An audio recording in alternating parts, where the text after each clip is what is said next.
আর যদি জানা থাকে তাহলে আমি তোমাদেরকে একটু পরে আর কি আজকে দেখাচ্ছি। আবু যাও তোমার বিড়ালটা নিয়ে আসো, তোমার প্রিয় বিড়াল নিয়ে আসবো না। আজকে আয়াস অনেক খুশি, যেটা তোমরা একটু পরেই দেখতে পারবো। আমরা ইফতার করার পরে তোমাদেরকে আর কি বলবো, এখন বলছি না। দেখো কিভাবে সেখানে বসে আছে, দেখো দেখো কি যে করে সে জানে না নিজেও। আমি আবার একটু ঘুমাইছিলাম, আমার জ্বরটা এখন অনেকটাই কমে গেছে। না কি কই যাও, কই যাও, দেখো তোমাদের আয়াসের প্যান্ট কোথায় কোথায় থাকে, দেখো দেখো চলে গেছে।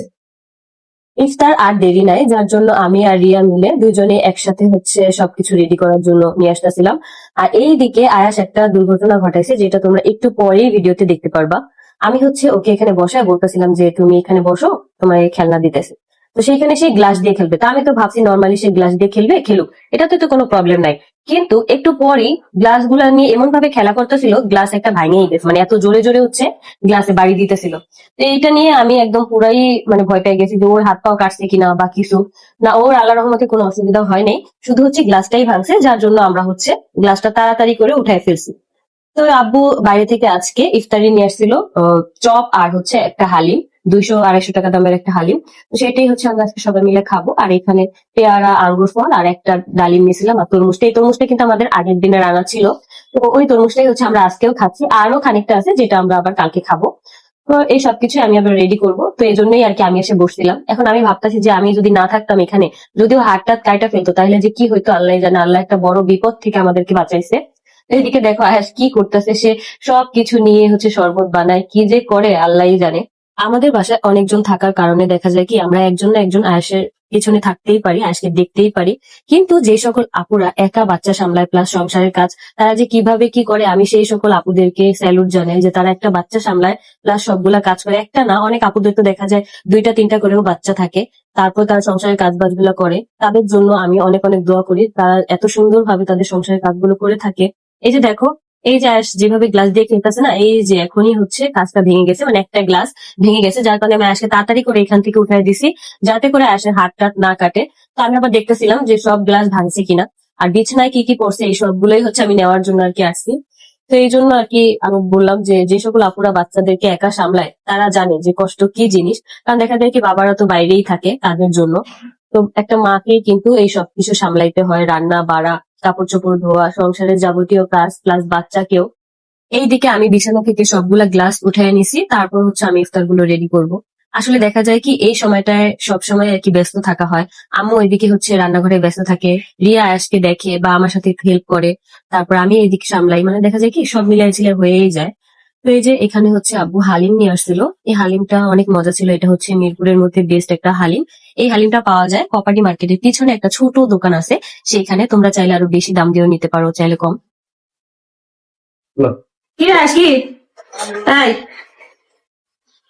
গ্লাসটা কেমনে বাইঙ্গা লাইলা আবু, দেখছো তুমি? মানে 2 সেকেন্ডের মধ্যে গ্লাসটা বাইঙ্গা লাইছে। যাও না ওটা পছন্দ নেই, সদর পছন্দ নেই, উঠে আলাইছি উঠে আলাইছি। ওই ধান আবার কি ধরবো, গরম এটা ধান ধান না হয় এখন তো এখন আমার হালিম দাঁত দিয়ে চেটকাটাই লিখবো না। তো প্রায় পুরি রাখো না। তোমরা অনেকেই বলতে পারো যে আজকে আমি কেন তুই করে রাখি, আসলে তুই জিনিসটা আমার কাছে মনে হয় কি অনেক কাছের, আর এটা আমি অনেক ভালোবেসে আজকে ডাকি। এইদিকে ইফতার গুলো রেডি করার শেষ, ইফতারের আর অল্প কিছুক্ষণ বাকি। তো আমরা প্রথম বসে আর কি থাকবো, আর এদিকে দেখতেছিলাম আয়াস কি শরবত বানাচ্ছে। এখন কিন্তু আমাদের ইফতার খাওয়া শেষ পর্যায়ে। তো এই সময় দেখতেছি যে আয়াস এখানে শরবত বানাইতেছে, এখানে আঙ্গুর নিছে প্লাস হচ্ছে তরমুজ, পেয়ারাও নিছে এখানে। তো সবকিছু দিয়ে এখানে হচ্ছে সে শরবত বানাইতেছে। এই কাজগুলা হচ্ছে তার অনেক বেশি পছন্দ, এই কাজগুলা না করতে দিলেই তার আসল চেহারা বের হয়ে যায়। তো এইদিকে আবার দেখো এই যে আমরা হালিম খেয়ে রাখছি, সেই বাটিটাও তাকে হচ্ছে নিতে হবে, ধরতে হবে। মানে তার খেলনা জিনিস দিয়ে খেলতে একদমই ভাল লাগে না। সে হচ্ছে হাড়ি পাতিল দিয়ে খেলা করে। আম্মু যখন রান্না করে ম্যাক্সিমাম টাইমই হচ্ছে রান্নাঘরে গিয়ে হাড়ি পাতিল, তারপর হচ্ছে কুচুন, এগুলো সবকিছু দিয়ে তার খেলতে অনেক বেশি ভাল লাগে। আমি জানি না আসলে বাচ্চারা কেন এমন, ওদের যে সুন্দর সুন্দর খেলনা জিনিস আছে ওইগুলা দিয়েও তো খেলতে পারে, কিন্তু না, ওগুলা দিয়ে খেলবে না। এই সকল জিনিস তাদের কাছে অনেক বেশি ভালো লাগে। তো এদিকে আয়াস আর কি এখানে এই জিনিসগুলো নিয়ে খেলতেছিল, আর আবু বলতেছিল আমাদেরকে নামাজ পড়ে তাড়াতাড়ি রেডি হ, আমরা হচ্ছে মার্কেটে যাব, কারণ আজকে আমরা ঈদের শপিং করব। ঈদের শপিং গুলা তোমরা দেখতে পারবা নেক্সট ব্লগে, সবকিছুই কিন্তু দেখায় দিব যে কত টাকা দিয়ে কি কি কিনলাম আর কার কার জন্য কেনাকাটা করা হয়েছে, সবকিছুই কিন্তু তোমরা দেখতে পারবা। এদিকে দেখো তার যে দুষ্টামি, এইসব দুষ্টামি যদি তোমরা দেখতে চাও তাহলে জানাও, একটা আলাদা ব্লগই বানাবো ওর জন্য। আয়েশা ইফতার খাওয়া শেষ সোনার বাংলাদেশ, এখন আয়েশ হচ্ছে শপিং করতে যাবে। যেটা আমি তোমাদেরকে বলি নাই সেটা হচ্ছে আমার আব্বু আজকে আমাদের ঈদের শপিং করতে নিয়ে যাবে। আমি কালকে আব্বুকে রাতে বলতেছিলাম যাবো আমাদের ঈদের শপিং করে দিবা না, ওর বলতেছে দিব, কিন্তু আজকে যে দিবে সেটা আমরা কল্পনাও করতে পারিনি। তো এখন আমরা রেডি হয়ে তারপর হচ্ছে মার্কেটে যাব। হ্যাঁ আচ্ছা ঠিক আছে, রেডি হইতেছি। তো এখন আমরা রেডি হয়ে মার্কেটে যাব, তারপর আমরা হচ্ছে আজকে শপিং করবো ঈদের। তো কি কি শপিং করব সেটা কিন্তু তোমরা পেয়ে যাবা নেক্সট ব্লগে। আজকের ব্লগটা এই পর্যন্তই, সবাই সুস্থ থাকো, ভালো